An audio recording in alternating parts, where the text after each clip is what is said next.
हरियाणा सरकार पूरी तरह से चुनावी मोड में आ गई है। करनाल में आयोजित पन्ना प्रमुख सम्मेलन में जहां मुख्यमंत्री मनोहर लाल खट्टर ने कांग्रेस पर निशाना साधा, वहीं एक बड़ा ऐलान भी कर दिया कि आज भी सर्वे में तीसरी बार हरियाणा में भाजपा की सरकार बन रही है। अब आपको दिखाते हैं रविवार को करनाल में आयोजित पन्ना प्रमुख सम्मेलन के दौरान मुख्यमंत्री मनोहर लाल खट्टर ने तमाम मसलों को लेकर क्या कहा।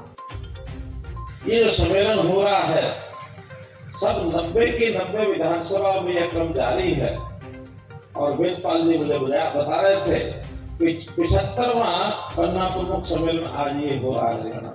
75 15 और शेष बचे हैं, उनको भी बहुत जल्दी संपन्न करा लिया जाएगा। और प्राय सभी विधानसभाओं में 4000 से 200-300 ऊपर, 200-300 नीचे, ये सब पन्ना प्रमुख है। अभी मैं फरीदाबाद में गया था, वहां भी 4600 पन्ना प्रमुख थे। 90 विधानसभाओं को एवरेज 4000 से गुणा करें तो कोई भी जो सबसे पहले खड़े होकर के आंकड़ा बोल सकता बोलो।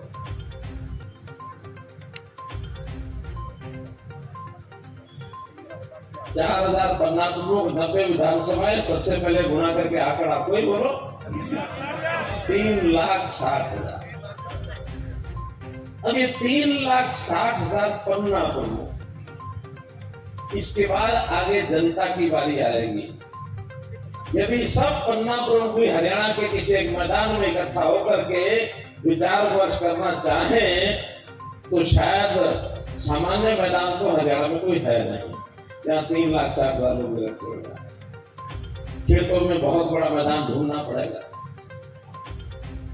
1 एकड़ में यदि कुर्सियां लगाई जाती हैं तो लगभग 5 से 6,000 लगती, और अगर नीचे बैठाया जाए तो 10,000 लोग बैठते हैं।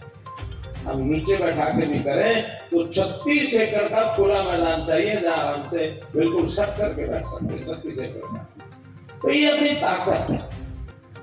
हमको इस ताकत को पहचान तो लिया है, एक मान्यता दिलवानी है। इससे दिलवानी है, पूरी जनता से दिलवानी है। पार्टी ने आपका मान सम्मान पूरा सब ये मिल रहा है, बढ़ रहा है। सब जगह एक पन्ना प्रमुख का जो दायित्व है वो सब निभा रहे हैं। और यहां जो संजय जी ने एक बड़ा प्रश्न खड़ा किया है, यक्ष प्रश्न, उस प्रश्न का मैं बैठे बैठे सोच रहा था कि इस विधानसभा के अंदर मैं मुख्यमंत्री बन के आऊं या विधायक बन के आऊं, या तो 2 मनोहर लाल हो जाए, एक यहाँ विधायक बन के घूमता रहे और एक चंडीगढ़ बैठ करके और मुख्यमंत्री बन के चलाता रहे। अब वो तो संभव नहीं है, इसलिए संभव है। एक चंडीगढ़ में है, ये सारी करनाल की जनता यहाँ पे मनोहर लाल है। इसलिए कभी कभी एक नया दायित्व बनाया जाता है, और उस दायित्व के साथ एक शब्द अंग्रेजी का है, हिंदी का क्या शब्द होगा मंच पर बैठे कोई कार्यकर्ता बताएंगे, वो होता है डेजिग्नेट। क्या होता है?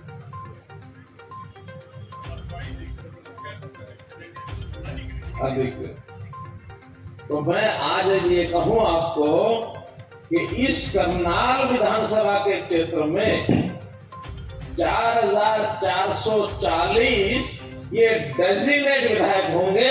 आप विधायक बनकर काम करोगे।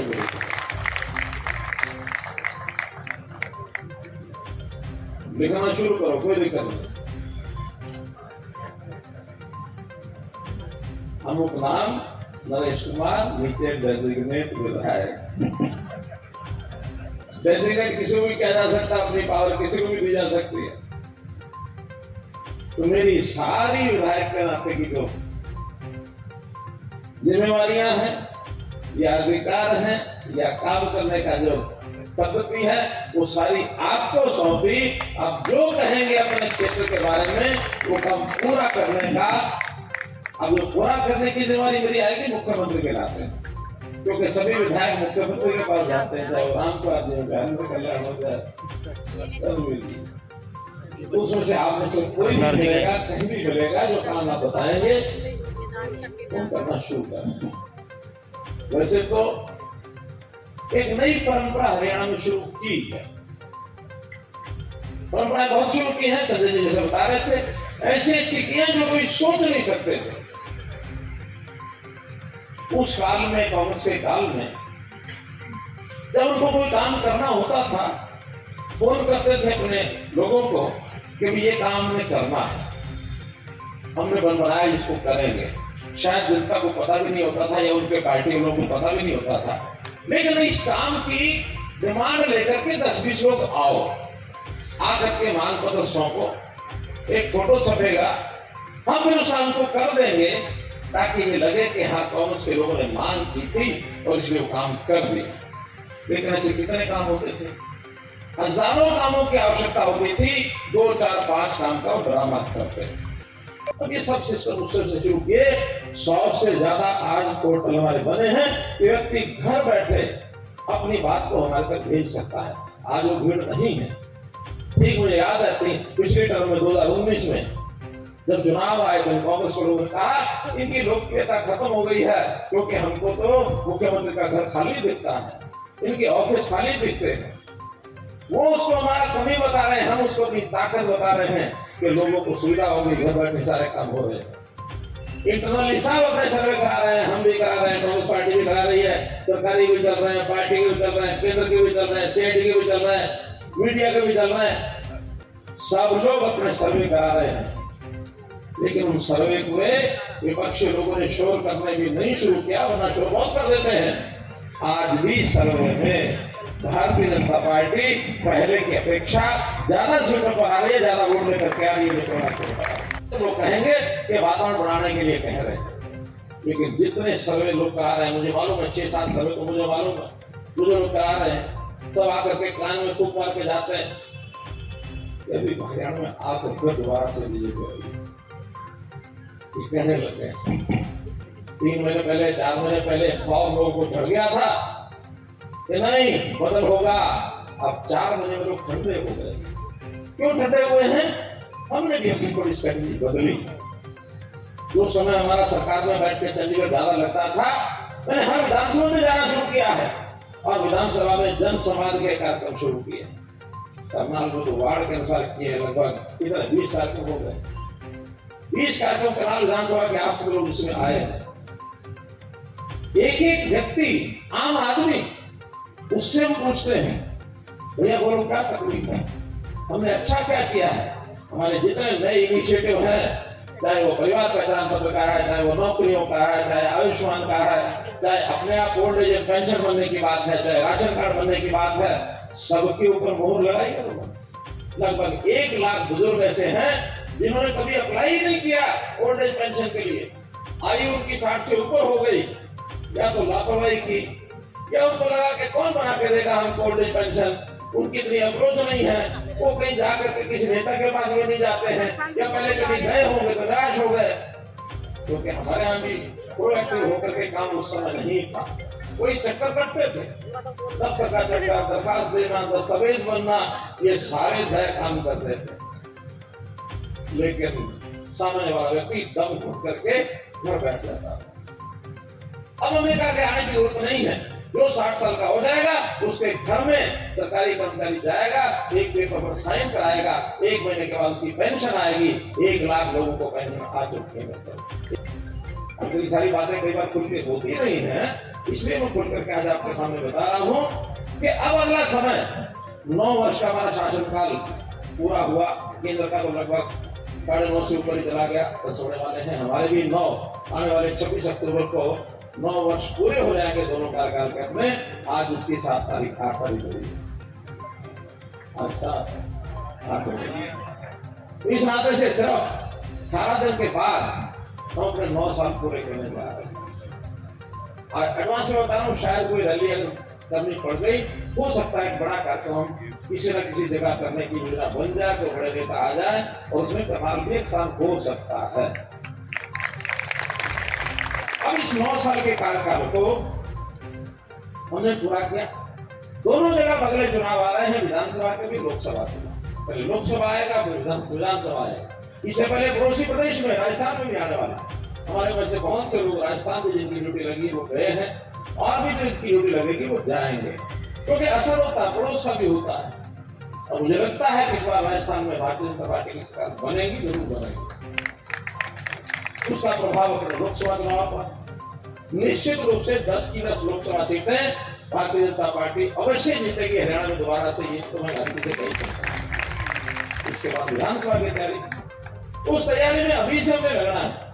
अब हम पन्ना प्रमुख है, हमारा रोल, अभी तक तो मैं सैद्धांतिक बातें बता रहा था। अब हमारा रोल उसमें क्या है?